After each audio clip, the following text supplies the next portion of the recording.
Testing. 1, 2.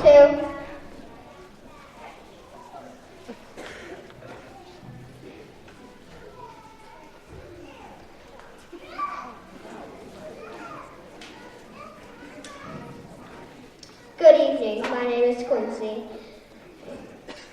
I'd like to tell you that you all probably know Sacagawea. In the natives' language, that is not the way how to say it. It is Sacagawea. Whenever I say Sacagawea, it means Sacagawea. In the natives' language, every vowel is short except for A. 211 years ago, Thomas Jefferson contacted Meriwether Lewis and William Clark to conduct an expedition to find a water route to the Pacific Ocean. They left with 30 crew members and a 150-pound Newfoundland dog named Seaman.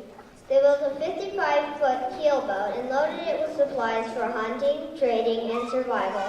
They left in May of 1804 from St. Louis, Missouri. After a month on the river, they arrived at the Great Plains where they were amazed by huge herds of buffalo, antelope, and acres of prairie dogs, eagles, elk, deer, turkeys, geese, catfish, and beaver. They met and established friendly relations with several native tribes, including Missouri, Oto, Sioux, Arikaras, and the Hidatsu, and the Mandan.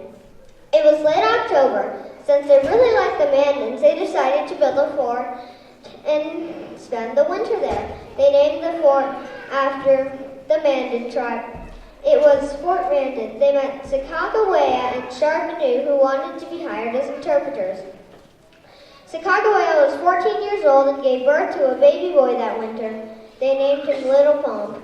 In the spring, they set off again, and Sacagawea turned out to be much more than an interpreter. She helped the men find edible plants and saved the day when her husband freaked out during a rainstorm and tipped over their boat. With Pomp in her arms, she sent many supplies, including Clark's journal. After several weeks of rowing, they had to pause their journey because of the Great Missouri Falls and leave their boats to travel overland. It was here they met the Shoshone. After all miracles, Sacagawea's brother was the chief. She had been kidnapped at the Hidatsu when she was 10 years old. The great chief of Kamehameha gave her sister and the Corps of Discovery horses to continue their journey across Bitterroot Mountains, otherwise known as the Rocky Mountains. It took them over a month and they almost died of food and starvation. They finally made it to the Snake River and built new boats with skills they learned from the natives. They found the Columbia River and finally the Pacific Ocean. They had traveled for 18 months. It took a boat to determine whether to winter in Oregon or to head home. It was the first time in American history that a woman and a black man were asked to vote. They stayed the winter at Fort Clatsop in Oregon, and when they returned to Missouri, it only took 4 months. Everyone back in Missouri was so surprised to see them because they had thought they had died on the journey. They traveled 7,689 miles, discovered 300 new plants and animal species, and established friendly relations with over 50 native tribes. It was an extraordinary adventure. Now that you know this story, would you like to hear a song?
it up for Miss Lovely.